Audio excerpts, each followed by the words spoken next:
Good morning, Planeteers. It is Saturday of WonderCon, and I wanted to come to you from my hotel room before I head down to the floor to introduce a little bit of my highlights from yesterday.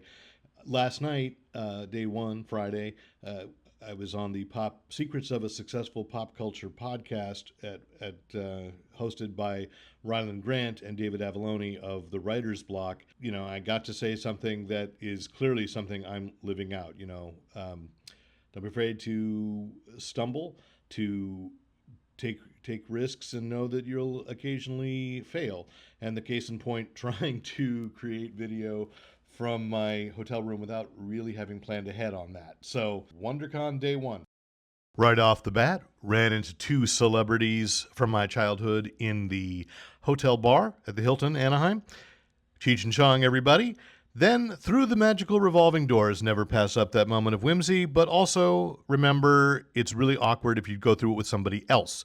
Here, one of the best parts of going to a convention is I get to meet somebody that I have actually interviewed before, but via Zoom, so we have never met face to face. This is Liana Congas, terrific artist, and she told me also rock drummer and co-creator of True Cult, which is what I interviewed her for, I think maybe 2 years ago. The bonus, however, if you stop by Liana's booth, is that she is also there with Sarah Gailey, who, aside from having written the terrific American Hippo, co-created with Liana Know Your Station, which I loved, and I bought the trade paperback of so that I could get it both signed.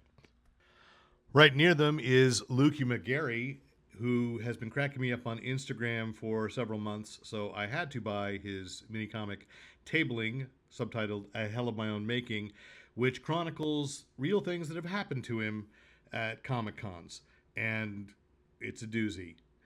Went all the way across to the other side of the exhibit hall to encounter Wesley Price, who is the lead singer of punk rock Time Machine, and he has a graphic novel that kind of gives the backstory of the band. And I confirmed with my brother, a punk rock fan, that he had actually seen them play, and they do indeed rock. Also ran into Slow Feet Comics publisher and horror comics writer in his own right, J.M. Brandt, and we talked a bit about the upcoming book, Horror Not Hate, which, again, if I haven't mentioned it in, I don't know, a week, there's still time to order it on the Kickstarter page. So, good thing because I also got to hang out with my friend and creative collaborator, Rafael Navarro, extremely talented, wonderful artist and writer in his own right, but he was kind enough to collaborate with me on a story for Horror Not Hate. And this is the first time I'd actually gotten to see the physical pages because he loves to draw still on pages, and I'm so glad to have that in my hands for a moment.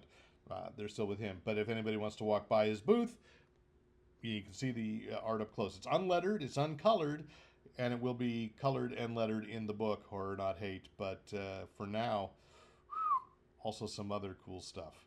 Also stopped by 10 Ton Press. That's 10 Ton Press editor-in-chief John Hageman, who has several books that are like, rock star music biographies, as well as Charlie and Humphrey, which if you're a kid from the San Francisco Bay Area, probably not a kid now, if you remember that in the 70s and I think early 80s, they were so cool. Puppets, and it's great that they're putting out this wonderful children's book. So, please stop by 10 Ton Press if you can. Also stop by one of my favorite booths, Diabolic LLC, the company that puts out The Adventures of Professor Dario Bava, and you flip the book over and it's Gringo Loco. That's Ian McKay and Phil Mucci. Phil writes and colors the book, and later today on Saturday, artist Mike Dubish is due to stop by and do a signing or two or 20. So stay demoni sexy, boys. I actually met this artist, Michael Barton, over by the Punk Rock Time Machine booth, and then it turns out his table was just a little bit away from my friends at Diabolic. So I picked up his book, The Suicidals, and I read the first issue last night. It's pretty good. So, give that a try as well. Let's get to a little cosplay. Every kid's going to want Awesemo for Christmas, and here he is. That's a big throwback to an early South Park episode. So awesome costume. Of course, I can never not stop and take a photo of someone cosplaying as Beaker from The Muppet Show, of course. And almost everybody I talked to was like, where is the Muppet Show revival that Disney Plus teased us with? So let's throw that in. And I am not lying, that conversation came up a lot already on Friday. Then back at my hotel still, there were what I'm calling the Mandalorians, and it was a trip of about 3. So I love that. You know, as a kid, I dreamt that one day I would have a Boba Fett costume that was screen accurate, and they're all living my dream. I mean, I know it's not Boba Fett, but it's still cool. And then a clash of Bat Worlds at the after party last night, whatever you want to call it, in the lobby con. That's it. Although Heidi McDonald said on our panel last night has been upgraded to Tavern Con. Don't know where the tavern is, but we had a good time. And let me leave you with this interesting thing. The cosplay has really evolved, not just in skill. It's been fantastic for years to watch it, and to see people putting costumes all together of varying materials. I've seen a lot of cardboard, obviously, awesome-o.